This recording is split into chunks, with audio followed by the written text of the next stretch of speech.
మత్తయి సువార్త 26వ అధ్యాయం 37 నుంచి 41 వరకు చదువుకుందాం. పేతురును జెబెదయి ఇద్దరు కుమారులను వెంట పెట్టుకొని పోయి దుఃఖపడుటకును చింతాక్రాంతుడగుటకును మొదలుపెట్టెను.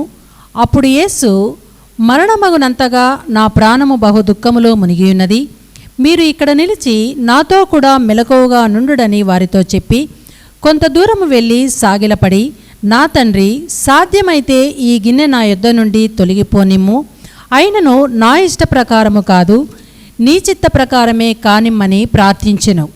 ఆయన మరలా శిష్యుల యొద్దకు వచ్చి వారు నిద్రించుట చూచి, ఒక గడి అయినను నాతో కూడా మేల్కొని ఉండలేరా? మీరు శోధనలో ప్రవేశించకుండునట్లు మెలకువగా ఉండి ప్రార్థన చేయుడి.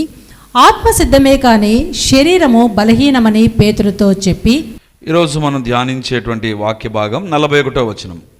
మత్తయి సువార్త 26:41.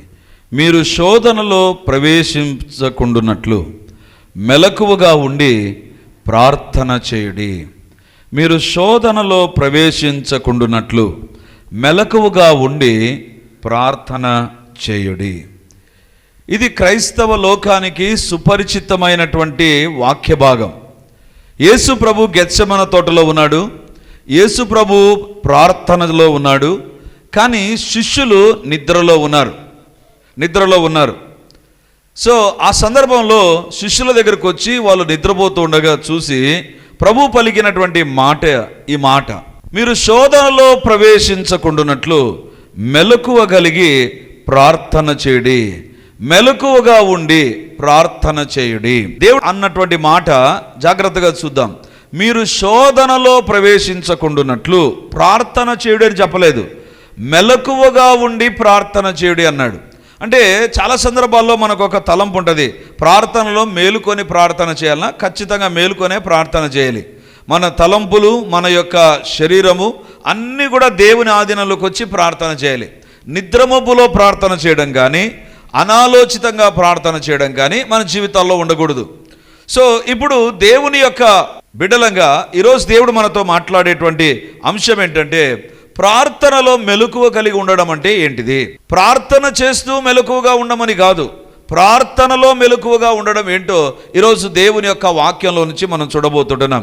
దేవుని బిడ్డలారా, క్రైస్తవ జీవితంలో ప్రార్థన చాలా ప్రాముఖ్యమైంది. ప్రార్థన అది వ్యక్తిగత ప్రార్థన కానీ, కుటుంబ ప్రార్థన కానీ, సంఘ ప్రార్థన కానీ, లేకపోతే రాత్రంతా ప్రార్థన కానీ, ఏ ప్రార్థన అయినా కూడా అది చాలా ప్రాముఖ్యమైనటువంటి అనుభవం. మరి ప్రార్థనలో ఉండవలసినటువంటి ఒక కండిషన్ ఏంటంటే మెలకువ కలిగి ప్రార్థన చేయడం. ఎందుకు ఈ మాట అంటున్నాడు అంటే, శిష్యులు నిద్రపోతున్నారని మాట మాత్రమేనా అది? అంతకంటే ఏమన్నా ఉందా? అదే ఈరోజు దేవుని యొక్క వాక్యంలో నుంచి మనం చూడబోతుంటున్నాం. చాలా సందర్భాల్లో మనము ఏ రకంగా ఉంటామంటే, ఆల్ నైట్ ప్రేయర్ కదా వస్తాం, అలా కాదు ఉండాల్సింది. నీవు ఉదయం నుంచే సిద్ధపడాలి. ఆల్ నైట్ ప్రేయర్ ఉంది, నేను ఏ రకంగా ఈ యొక్క రాత్రి ప్రార్థనలో గడపాలి. ఎందుకంటే you are not coming to a place where a few people are there. ఏదో కొంతమంది ప్రజలున్న స్థలంలోనికి వస్తున్నావు అనే తలంపు ఉంటే నీ దగ్గర ఏ ప్రిపరేషన్ ఉండదు. దేవుని దగ్గర నువ్వు ప్రార్థన చేయడానికి వస్తున్నావు అంటే ఖచ్చితంగా నీలో సిద్ధపాటు అనేటువంటిది ఉంటుంది. అంటే ఈరోజు నేను దేవుని దగ్గర ప్రార్థన చేయబోతున్నా, ఈ రాత్రి ప్రార్థన చేయబోతున్నా, కాబట్టి నిద్రపోకుండా ఏ రకంగా ఉండాలి, లేదా ఏ రకంగా నేను ప్రార్థన చేయాలి, దేనికోసం ప్రార్థన చేయాలి, ప్రార్థన చేస్తున్నప్పుడు నేను ఏ రకంగా ఉండాలి. కొన్ని మన జీవితాల్లో మనం సిద్ధపడి ప్రార్థనకు వచ్చేటువంటి వారంగా ఉండాలి. That shows how we are giving a value for a prayer. ప్రార్థనకు మనం ఇచ్చేటువంటి విలువ ఏంటో. ఇప్పుడు పరీక్ష హాల్లోకి వెళ్ళేటువంటి విద్యార్థి ఎలా ఉంటాడు అంటే, ఒకడు విలువైన కలిగిన వ్యక్తిగా ఉంటాడు, విలువలేని వ్యక్తిగా ఉంటాడు. నేను ఎట్లా ఫెయిల్ అవుతాను, నేను ఎట్లా పాస్ కాను అనుకునేటువంటి వ్యక్తి పరీక్ష హాల్కి వెళ్తాడు. నేను ఖచ్చితంగా పాస్ కావాలనేటువంటి వ్యక్తి వెళ్తాడు. ఇద్దరిలో డిఫరెన్స్ ఏంటంటే సిద్ధపాటు అనేటువంటిది ఉండదు. ఒకరిలో ఫెయిల్ అయ్యేటువంటి వ్యక్తిలో సిద్ధపాటు ఉండదు, పాస్ అయ్యే వ్యక్తిలో సిద్ధపాటు ఉంటుంది. ఒక ఆపరేషన్ థియేటర్లోకి ఒక పేషెంట్ తీసుకొని వెళ్తున్నాడంటే డాక్టర్, లేకపోతే డాక్టర్తో అసిస్ట్ చేసేటువంటి వాళ్ళు, అనస్థీసిస్ట్, లేకపోతే అనస్థీసియా ఇచ్చే డాక్టర్, వీళ్ళందరూ నర్సులు అందరూ కలిసి వాళ్ళు సిద్ధపడి వాళ్ళ ఇన్స్ట్రుమెంట్స్ మొదలుకొని అన్ని సిద్ధపరిచినప్పుడే ఏమవుతుందో తెలుసా, ఆపరేషన్ సక్సెస్ అవుతుంది. ప్రార్థన కూడా ఎప్పుడు దేవుడు ఆలకిస్తాడంటే how best you are preparing your self. అందుకే ప్రార్థన చేసే వారికి ప్రార్థన అంశాలు మనం ఇచ్చాం. ఎందుకు ఆ రకంగా చేశానంటే నీలో ఒక సిద్ధపాటు ఉండాలి. నువ్వు ఏం ప్రార్థన చేస్తున్నావు నీకు తెలియకుండా, ఎందుకోసం ప్రార్థన చేస్తున్నావు నీకు తెలియకుండా ఊరికే ప్రార్థనకు వచ్చి వెళ్ళిపోయేటువంటి వారం అయితే నీ జీవితంలో సిద్ధపాటు లేదు. నువ్వు ఊరికే వస్తున్నావు అంతే, ఏదో కొంచెంసేపు ప్రార్థనలు ఉండిపోదాం, రాత్రి కూడా ప్రార్థన చేయాలి కదా, ప్రార్థన చేస్తే ఏదైనా జరుగుతుందేమోలే. If you come with a vague mentality, ఏదో ఒక అనాలోచితమైనటువంటి తలంపులతో ప్రార్థనకు వస్తే ఆ ప్రార్థన అంత విలువైనటువంటిదిగా ఉండదు, అంత శక్తివంతమైనటువంటిదిగా ఉండదు. ఎప్పటికీ మన జీవితాల్లో ప్రతి విషయంలో సిద్ధపాటు, చర్చికి వచ్చే విషయంలో సిద్ధపాటు ఉంటుంది, లేదా పెళ్లికి వెళ్ళేటువంటి విషయంలో సిద్ధపాటు ఉంటుంది. మరి ఆన్లైన్ ప్రేయర్కి వస్తున్నప్పుడు ఏం సిద్ధపడి వచ్చారో మీ గురించి మీకు తెలుసు, నా గురించి నాకు తెలుసు. నేను ఎలా సిద్ధపడి వచ్చానో మీరు ఎలా సిద్ధపడి వచ్చారో మీకు తెలుసు. అంటే ఏదో ఆన్లైన్ ప్రేయర్ కాబట్టి వచ్చారా, అలా రాకూడదు. ఎందుకంటే మీరు ప్రార్థన చేసేది దేవునికి, సర్వోన్నతుడైన దేవునికి మీరు ప్రార్థన చేస్తుండగా how best you are preparing your self. ఎంత సిద్ధపడి నువ్వు వస్తున్నావు ప్రార్థన చేయడానికి. ఒకానొక సందర్భంలో ప్రార్థన చేయడానికి అందరూ వచ్చారండి. అందరూ వచ్చినప్పుడు ఒక సహోదరుని మరుసటి రోజు ఇంటికి పిలిపించి ఫుల్గా క్లాస్ పీకా. దేనికి పీకాని తెలుసా క్లాసు? ఆయన నైట్ ప్యాంట్ వేసుకొని వచ్చాడు. దేనికి? ఆన్లైన్ ప్రేయర్కు. నేను చెప్పాను, బ్రదర్ మీరు వచ్చారా, మీ ఇంట్లో ఎవరన్నా వచ్చారా అంటే ఆయన చెప్పాడు, మా భార్య కూడా వచ్చింది, మీ భార్యకు కూడా ఒకసారి ఒక ఇన్ఫర్మేషన్ ఇవ్వండి. నెక్స్ట్ ఆన్లైన్ ప్రేయర్కి వచ్చేటప్పుడు మీరు నైట్ ప్యాంట్ వేసుకోరండి, మీ భార్య నైటీని వేసుకొని రమ్మని. మీరు నైట్ ప్యాంట్ వేసుకోండి, మీ భార్య నైటీ వేసుకొని రమ్మనండి. ఏమండి ప్రార్థన అంటే అంత కేర్లెస్సా? నైట్ ప్యాంట్ వేసుకొని వచ్చి ప్రార్థనలో జాయిన్ అవుతామా? అంటే don't we have a concern and preparation for a prayer? ప్రార్థనకు ఒక సిద్ధపాటు అనేటువంటిది ఉండదా? మన జీవితాల్లో ఎలా వస్తున్నాం అనేటువంటిది, ఎలా వస్తున్నాం. ఇక్కడికి వచ్చిన తర్వాత ఆ చిన్న బిడ్డలు పడుకుంటే ఆ తల్లి ఏం చేసిన, ఒక బెడ్, లేకపోతే బెడ్ లేకపోయినా కనీసం ఒక దుప్పటి, ఆ పడుకోవడానికి సిద్ధపాటు అనేటువంటిది ఉంది. But when we are praying to almighty God, సర్వశక్తి కలిగిన దేవునికి మనం ప్రార్థన చేస్తుండగా నీలో సిద్ధపాటు ఉంటే నీవు ఎంత ప్రార్థనకు ఇంపార్టెన్స్ ఇస్తున్నావో తెలుస్తుంది. నువ్వు ఉదయం అంతా ఎక్కడంటే అక్కడ తిరిగి అలసిపోయి ఏదంటే అది చేసి ప్రార్థనకు వచ్చి నిద్రపోయి ఎప్పుడో ఒకసారి ఆమెనని ఏదో కొద్దిసేపు ప్రార్థన చేసావంటే God will not give value for that. ఎందుకు తెలుసా? నీలో ఏ సిద్ధపాటు లేదు. ఈరోజు దేవుడు అడుగుతుంటున్నాడు, when we come to prayer let us have some preparation. ఒక సిద్ధపాటు మనలో ఒక భయంతో కూడినటువంటి వ్యక్తులుగా మనం ప్రార్థనకు రావాలి. సరే, ఇక్కడ గమనిస్తే యేసుప్రభు అంటున్నాడు, యేసుప్రభు యొక్క చివరి గడియల్లోనికి యేసుప్రభు వచ్చాడు. భూలోకంలో ఇక కొన్ని గంటలే ప్రభు గడపబోతుంటున్నాడు. మరి గడిపేటువంటి ఆ యొక్క కొన్ని గంటల్లో దేవుడు ఎక్కడికి వెళ్ళాడు తెలుసా? ప్రార్థన చేయడానికి వెళ్ళినప్పుడు యేసుప్రభు ఏం చెప్పాడు తెలుసా శిష్యులతో? ఇక నన్ను బంధిస్తారు, ఇప్పుడు నన్ను వచ్చి వాళ్ళు తీసుకుని వెళ్తారు, మీలో ఒకడు నన్ను అప్పగిస్తాడు అన్నీ చెప్పిన తర్వాత ప్రార్థన తీసుకుపోయిన తర్వాత శిష్యులు నిద్రపోతున్నారంట. అంటే శిష్యుల యొక్క సిద్ధపాటు ఎలాంటిదో మీరు చూడండి, యేసు ప్రభు యొక్క సిద్ధపాటు ఎలాంటిదో చూడండి. ఒక బ్యాడ్ న్యూస్ చెప్తున్నాడు ప్రభు, నన్ను అరెస్ట్ చేస్తారు, మీలో ఒక్కడు నన్ను అప్పగిస్తాడు. ఇవన్నీ చెప్పిన తర్వాత శిష్యులు వాళ్ళు నిద్రపోతున్నారు. దేవుని బిడలారా, అంటే ఇక యేసు ప్రభు నేను ఉండను, నన్ను అరెస్ట్ చేస్తారు, నన్ను చంపుతారు, ఇవన్నీ చెప్పిన తర్వాత ఇది నా ఆఖరి భోజనం, ఇది నేను చివరిసారి మీతో చేసేటువంటి భోజనం అన్నీ చెప్పి ప్రార్థనకు పోదాం రండి అంటే చివరిలో ప్రభువా మేమందరం కలిసి ప్రార్థన చేస్తాం అని ఒక్కరన్నా అన్నారా? లేదు. అందరూ కూడా నిద్రపోయేటువంటి వ్యక్తులుగా మారిపోయారు. దేవుని బిడలారా, ఇది నానా దేవుడు పలికినటువంటి మాట. ప్రార్థనలో ఏముండాలి? మెలకువ ఉండాలి. ప్రార్థనలో అనేటువంటిది నీ జీవితంలో ఒక మెలకువతో కూడిన ప్రార్థన. అంటే నిద్రపోతూ చేసే ప్రార్థనలు ఉన్నాయా అంటే అర్థం అది కాదు. దేవుని బిడలారా, ప్రార్థన జీవితంలో మెలకువ అనేటువంటిది ఉండాలి. మెలకువ అంటే నిర్లక్ష్యం లేకుండా ఉండడం. ఎవరండి ఆదమర్చి నిద్రపోతారు? నిర్లక్ష్యంగా ఉండేవారు నిద్రపోతారు. నిర్లక్ష్యంగా లేకుండా జాగ్రత్తగా ఉండేవారు వాళ్ళు మెలకువ కలిగి ప్రార్థన చేస్తారు. ఈరోజు దేవుడు అడుగుతుంటున్నాడు, నీ జీవితంలో నా జీవితంలో దేవుడు కోరుతున్నటువంటిది ఏంటి తెలుసా? మెలకువ కలిగి ప్రార్థన. దేవుని బిడలారా, మెలకువ అంటే ఏంటో ఈరోజు దేవుని యొక్క వాక్యం నుంచి మనం చూడబోతున్నాం. చూడండి యేసుప్రభు ఏమంటున్నాడు? ఇందాక చదువుకున్నటువంటి వాక్య భాగాన్ని తిరిగి ఒకసారి మనం చదువుకుందాం. 26వ అధ్యాయం 41వ వచనం. మీరు శోధనలో ప్రవేశించకుండానట్లు మెలకువగా ఉండి ప్రార్థన చేయుడి. మీరు శోధనలో ప్రవేశించకుండానట్లు. మెలకువ దేని విషయంలో? 2 విషయాలు టచ్ చేస్తాను నేను. దేవుని బిడ్డలారా, దేవుని యొక్క వాక్యంలో వ్రాయబడినటువంటి మాట, మీరు శోధనలో ప్రవేశించకుండానట్లు మెలకువగా ఉండి ప్రార్థన చేయుడి. అంటే దేని విషయంలో మెలకువగా ఉండమంటున్నాడు? శోధన విషయంలో మెలకువగా ఉండమంటున్నాడు. శోధన అనేటువంటిది వస్తుంది, శోధన అనేటువంటిది తప్పదు, శోధన అనేటువంటిది ప్రతి ఒక్కరికి వస్తుంది. శిష్యులారా, మీరు నాతో 3.5 సంవత్సరాలు ఉన్నా, నన్ను వెంబడిస్తూ ఉన్నా, మీరు అపోస్తలులైనా గుర్తుంచుకోండి, శోధన వస్తుంది. శోధన ఇట్ ఈస్ ఇన్నెవిటబుల్. అది ఎవ్వరూ కాదనలేరు, వద్దనలేనటువంటిది. శోధన ప్రతి ఒక్కరికి వస్తుంది, ప్రతి ఒక్కరికి వస్తుంది. కానీ శోధనలో ప్రవేశించకుండానట్లు మెలకువగా ఉండి ప్రార్థన చేయడి. అంటే దేవుని బిడ్డలారా, మెలకువ అంటే ఏంటి తెలుసా? నీకు శోధన సాతాను తీసుకొని వస్తాడు అనేటువంటి విశ్వాసంతో కాదు ప్రార్థన. ఒకవేళ శోధన తీసుకురాకముందే నేను ప్రార్థన చేయాలి. నాకు ఈ శోధన రాకముందే, నాకు ఈ కష్టం రాకముందే. చాలా సందర్భాల్లో ఏమనుకుంటాం తెలుసా? నాకేం కాదండి, నాకేం కాదు. దేవుని బిడ్డలారా, ఈరోజు ఒక మాట చెప్తున్నాను, జాగ్రత్తగా వినండి. పాపముతో ఆడుకోవద్దు. పాపముతో ఆడుకోవడం నీకు అలవాటైందంటే పాపం నేను పిచ్చిగా ఆడుకుంటుంది. పాపంతో ఏముందిలేండి, ఏం కాదు, ప్రార్థన చేస్తేనైనా ఇంతమంది ప్రార్థన చేస్తున్నారులే, లేదా సుధీర్ అన్న ప్రార్థన చేస్తున్నాడు, సంఘం ప్రార్థన చేస్తుంది, నేను చేయాల్సిన పని లేదులే అని నిర్లక్ష్యంగా నువ్వు ఉన్నావా? నీ జీవితంలో శోధన అనేటువంటిది వస్తుంది. శోధన అనేటువంటిది కంపల్సరీ. సో శోధనలో పడకుండానట్లు తప్పకుండా ప్రార్థన చేయడి, మెలకువగా ఉండి ప్రార్థన చేయడి. అంటే దాని అర్థం ఏంటి తెలుసా?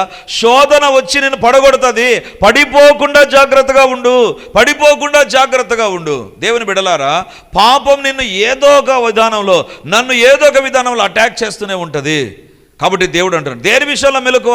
అమ్మో, ఇప్పుడు ఈ స్థలానికి పోతున్నా, వీళ్ళతో మాట్లాడుతున్నా, ఇది నేను చేస్తున్నా, లేకపోతే ఇది నేను ప్రారంభిస్తుంటున్నా, ఇక్కడ నేను వెళుతున్నా, ఎక్కడైనా నా జీవితంలో శోధన వస్తుందా? దేవుని బిడ్డలారా, మన జీవితాలను మనం పరీక్షించుకుందాం. ఎప్పటికైనా అజాగ్రత్త నీ జీవితంలో ఉందా?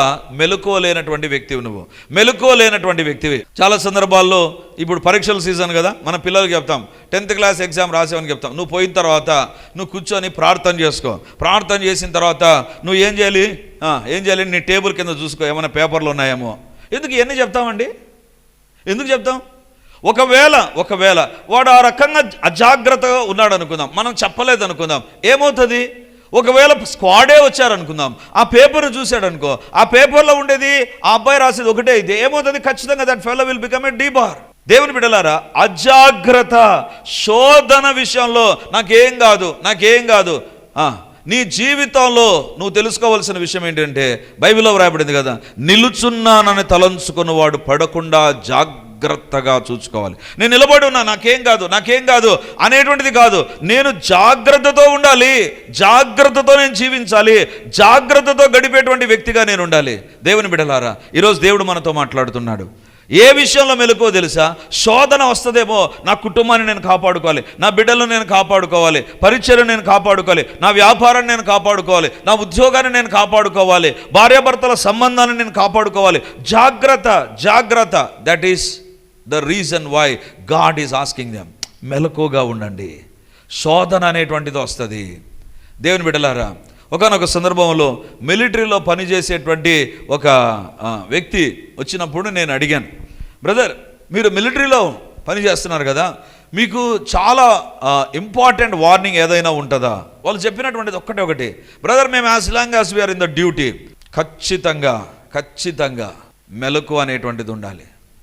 అప్పుడు నేను అడిగాను, అది టెస్ట్ చేస్తారా అంటే, ఖచ్చితంగా టెస్ట్ ఉంటుంది అంటండి. దానికి ఏంటంటే, ప్రతి సైనికునికి అతని వెపన్ ఉంటుంది. అతను తన ఎక్కడున్నా తన లగేజ్ ఉంటుంది, వెనక వైపున కొన్ని కేజీల లగేజ్ ఉంటుంది, తర్వాత ఈ బుల్లెట్స్ అన్నీ ఆ యొక్క ఆ స్ట్రిప్ ఉంటుంది, లేదా ఆ క్యారియర్ బాక్స్ ఉంటుంది మొత్తం, అంటే దాంట్లో అన్ని బుల్లెట్స్ ఉంటాయి. ఆ తర్వాత AK-47 rifle or other ammunition will be there. So always they have to carry their luggage. So వాళ్ళందరూ పడుకుంటారు కదా.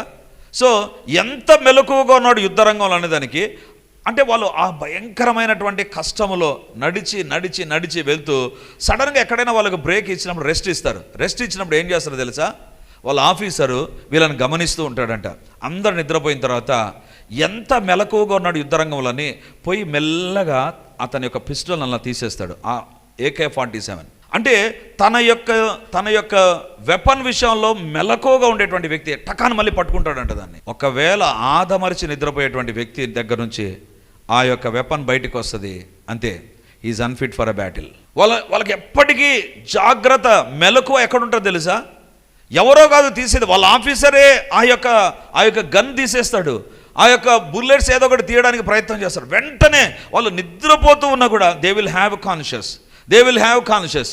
మన భాషలో ఏమని చెప్పాలంటే పిల్లి నిద్ర అంటారు కదా, కోడి నిద్రనా, మళ్ళీ పిల్లి నిద్రనో, కోడి నిద్రనో, గాడిద నిద్రనో, ఏదో ఒక నిద్ర, అది ఏ నిద్ర అయినా కానీ వీ మస్ట్ బి కాన్షియస్. దేవుని బిడ్డలారా, మన జీవితంలో శోధనలో ప్రవేశించకుండానట్లు ఈరోజు మనం అందరం కుటుంబాల మీద ప్రతి ఒక్కరం ప్రార్థన చేస్తాం. ఎందుకు తెలుసా? మన కుటుంబాల పైన సాతాను దాడి జరగకూడదు, మన పిల్లల పైన సాతాను దాడి జరగకూడదు, లేకపోతే మన వ్యాపారాల పైన కుటుంబం డిస్టర్బ్ కాకూడదు. దేవుని బిడ్డలారా, కుటుంబం డిస్టర్బ్ అయిందా చర్చి డిస్టర్బ్ అవుతుంది. ఎందుకు తెలుసా? కుటుంబంలో ఒక సమస్య వచ్చినప్పుడు ఖచ్చితంగా జరిగేటువంటి కార్యం ఏంటి తెలుసా? సంఘం అంతా కూడా అరే ఏంటి వీళ్ళ కుటుంబం ఇట్లా జరిగిందా, అరే జరగకూడదు కదా, ఒక్కసారి ఒక డిస్టర్బెన్స్ అనేటువంటిది వస్తుంది. దేవుని బిడ్డలారా, ఈరోజు దేవుడు అందుకే మనతో మాట్లాడుతుంటున్నాడు. మెలకువ కలిగి సైనికులు నిద్రపోతున్నప్పుడు కూడా తన యొక్క ఖరీదైనటువంటి విలువైనటువంటిది ఏంటి తెలుసా?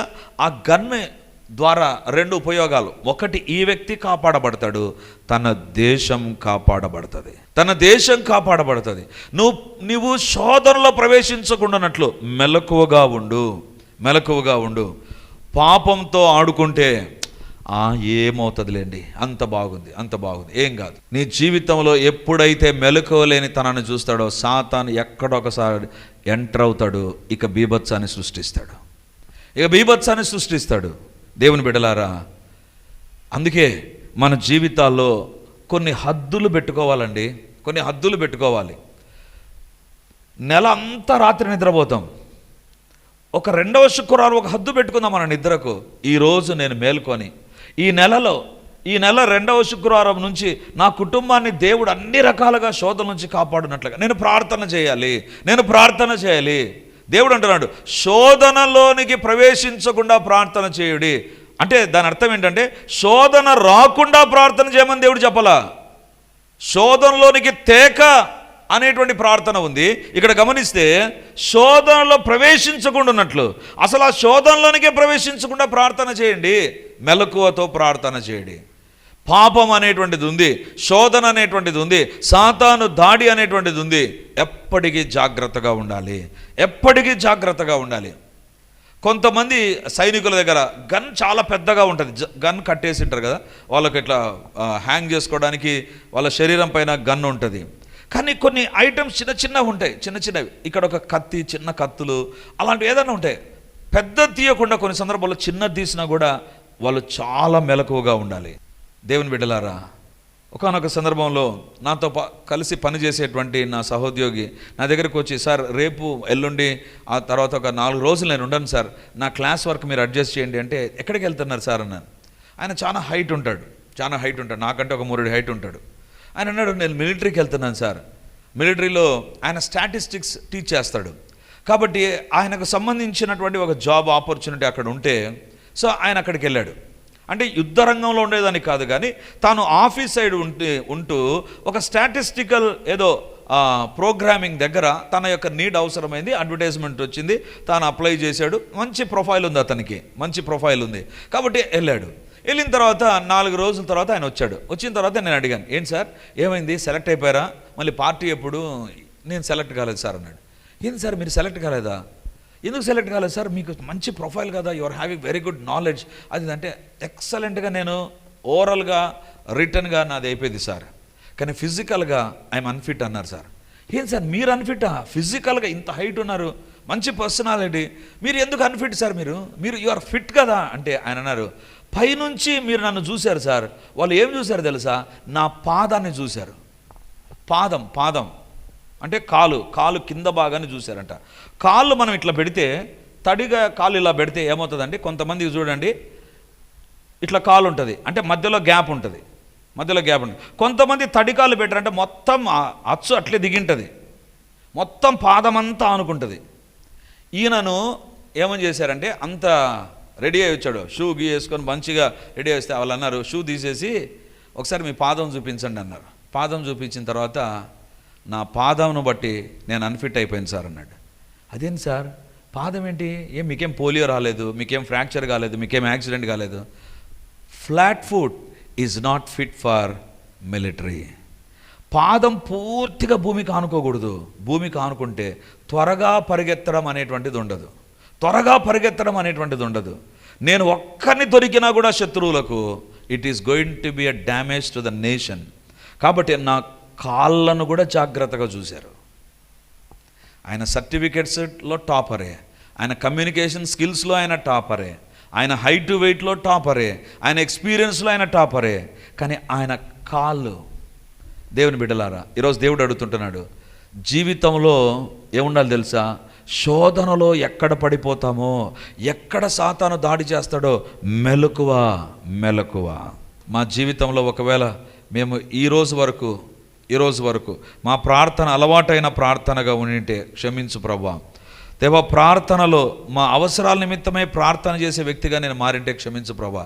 సైనికులలో నిర్లక్ష్యం ఉంటే అది నష్టాన్ని, ప్రమాదాన్ని తెలియజేస్తుంది. ఈరోజు నా జీవితంలో, నా కుటుంబ పరిస్థితుల మధ్య నేను ఏ రకంగా ప్రార్థన చేయాలో నాకు నేర్పించారు. మీ కార్యాలు జరిగించు నాయనా. నేను నా ప్రార్థనలో మెలకువ కలిగి ప్రార్థన చేయనటువంటి ప్రతి క్షణాన్ని జ్ఞాపకం చేసుకోనండి. నన్ను క్షమించండి.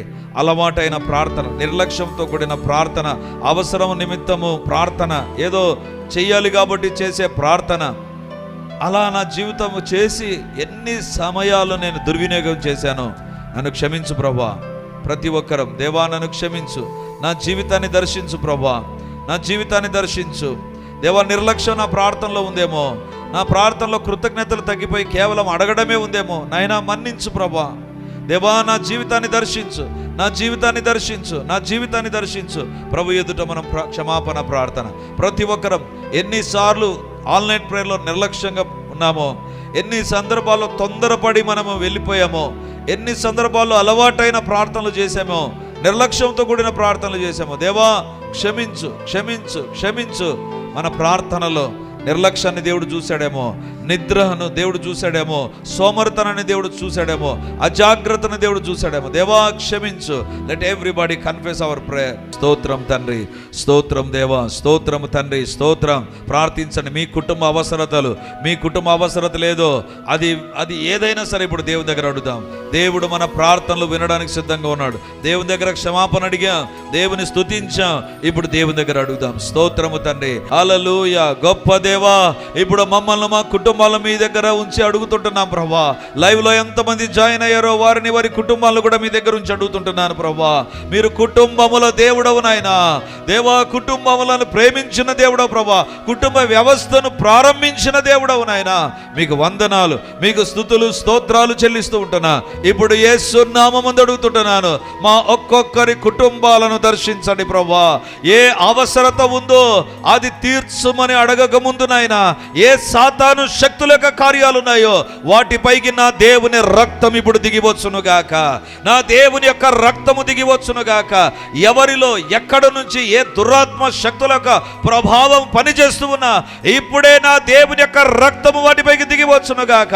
అపవాది క్రియలు లయమైపోవును గాక, నాశనమైపోవును గాక, నాశనమైపోవును గాక, నాశనమైపోవును గాక. యేసు నామమందు అవి వర్ధిల్లకుండా పోవును గాక. సాతాను యొక్క ప్రతి ప్రయత్నం, సాతాను యొక్క ప్రతి కార్యము, సాతాను యొక్క ప్రతి విధమైన ఇన్స్టాలేషన్ యేసు నామమందు అవి వ్యర్థమైపోవునుగాక, వ్యర్థమైపోవునుగాక, వ్యర్థమైపోవునుగాక, వ్యర్థమైపోవునుగాక. నైనా మీకే స్తోత్రాలు ప్రభా. కుటుంబాల్లో ఆశీర్వాదాలు రాకుండా ఏ యొక్క పాపం అడ్డుగా ఉన్నా నాయనా, ఎవరు చేసిన పాపాలైనా దేవా అడ్డుగా ఉండే నాయనా క్షమించండి. మీ రక్తము కడుగునుగాక. మీ కార్యములు జరిగించండి, జరిగించండి, జరిగించండి, జరిగించండి. దేవా మీరు జరిగించుమని అడుగుతుంటున్నాను ప్రభా. పరిశుద్ధాత్మ దేవానికి వందనాలు, వందనాలు ప్రభా. తండ్రి, ఏ కుటుంబంలో ఆర్థిక అవసరతలు ఉన్నాయో, ఆర్థిక ఇబ్బందులు ఉన్నాయో ఇప్పుడు అడుగుతున్నాం ప్రభా. దేవా తను ఏ పాపము చేసి ఆర్థిక ఇబ్బందులు తెచ్చుకున్నారో దాని విషయంలో క్షమించండి, దాని విషయంలో క్షమించండి. దేవా క్షమించండి ప్రభా, క్షమించండి నాయన. ఆర్థిక ఇబ్బందుల్లో నుంచి బయటపడుదురుగాక. ఒక్కసారి మీరు పేతును దర్శించారు ప్రభా, దోనె మునుగునట్లుగా ఇచ్చారు ప్రభా. ఇప్పుడు అదే దేవుని ఎదుట అడుగుతుంటున్నాం ప్రభా, ఏ జీవితం అయితే ఖాళీ అయిపోయిందో, అప్పులు తప్ప ఇంకా లేనటువంటి పరిస్థితులకు వచ్చారో అలాంటి జీవితాలు కుటుంబాల్లోనికి ఆర్థిక దీవెనలు వచ్చునుగాక, ఆర్థిక సమృద్ధి వచ్చునుగాక, ఆర్థిక దీవెనలు కలుగునుగాక. నైనా నీ బిడ్డలుగా తండ్రి ఆర్థిక ఇబ్బందుల ఎట్టి పరిస్థితుల్లో ఉండడానికి వీల్లేదు కాబట్టి మమ్మల్ని ధనవంతులను చేయడానికి దరిద్రుడవయ్యావు కాబట్టి అడుగుతున్నాం ప్రభా, ఆర్థిక ఇబ్బందులు తొలగిపోవును గాక. ఏ పాపమును బట్టి ఆర్థిక ఇబ్బంది వచ్చినా క్షమించండి ప్రభా, క్షమించండి నాయన, క్షమించండి ప్రభా, క్షమించండి నాయన. ఆర్థిక సమృద్ధి కలుగునుగాక, ఆర్థిక సమృద్ధి కలుగునుగాక, ఆర్థిక సమృద్ధి కలుగునుగాక.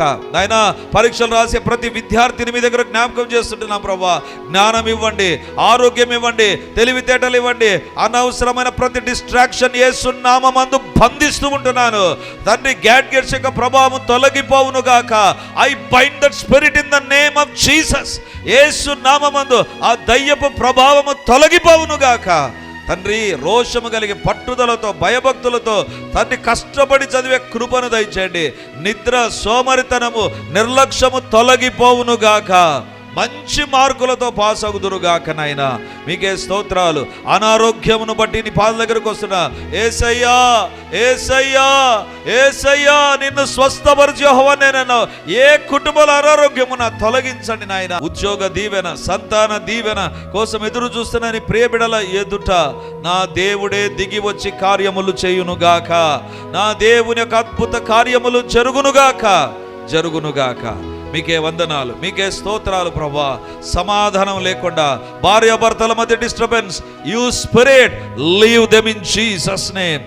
యేసు నామమందు దయ్యపు శక్తుల యొక్క కార్యములు విచ్ఛిన్నమగునుగాక. ఏ కుటుంబంలో ఏ బిడ్డ ఆయా అలవాట్ల చేత బానిసే బంధించబడ్డాడో, వారి తలంపులు వేరువేరుగా మారిపోతున్నాయో వారిని మీ దగ్గర ఉంచుతుంటున్నాను ప్రభా. నా దేవుడు గెరాసేనుల దేశంలో ఉన్న వ్యక్తిని, పిచ్చి పట్టి వ్యక్తిని, తండ్రి తన శరీరాన్ని గాయపరుచుకునే వ్యక్తిని మీరు బాగు చేశారు ప్రభా. ఇప్పుడు ఎవరైనా తండ్రి సైకలాజికల్ ప్రాబ్లం లేదా ఒంటరితనం లేదా ఆయా రకాలైనటువంటి ఈవిల్ స్పిరిట్ యొక్క ఇన్ఫ్లుయెన్స్తో సఫర్ అవుతున్నారు, అలాంటి వారిపైకి నా దేవుని శక్తి ఇప్పుడు దిగివచ్చునుగాక. విడుదల కలుగునుగాక, విడుదల కలుగునుగాక. రాతి హృదయం తొలగిపోవునుగాక. ఆ ప్రభావము యేసు నామమున లేకుండా పోవునుగాక. దేవా మీకే స్తోత్రం, స్తోత్రం, స్తోత్రము తండ్రి. డబ్బు సంపాదన ముసుగులో ఎన్ని తప్పులు ఎవరెవరు చేస్తూ ఉన్నా మన్నించండి. మీ శిలువ రక్తము కడుగునుగాక. ఆ అలవాట్లలో నుంచి బయటపడుదురుగాక, బయటపడుదురుగాక. సులువుగా చుక్కలు పెట్టు ప్రతి పాపము నుంచి విడుదల కలుగునుగాక, విడుదల కలుగునుగాక, విడుదల కలుగునుగాక. మాకిచ్చిన ప్రతి వాగ్దానం యేసు నామమందు నెరవేర్చబడునుగాక, యేసు నామమందు నెరవేర్చబడునుగాక, యేసు నామమందు నెరవేర్చబడునుగాక. మీకే వందనాలు, స్తుతులు, స్తోత్రాలు చెల్లిస్తూ యేసయ్య నామమందు ప్రార్థించి అడిగి పొంది ఉంటున్నాము తండ్రి. ఆమేన్, ఆమేన్, ఆమేన్.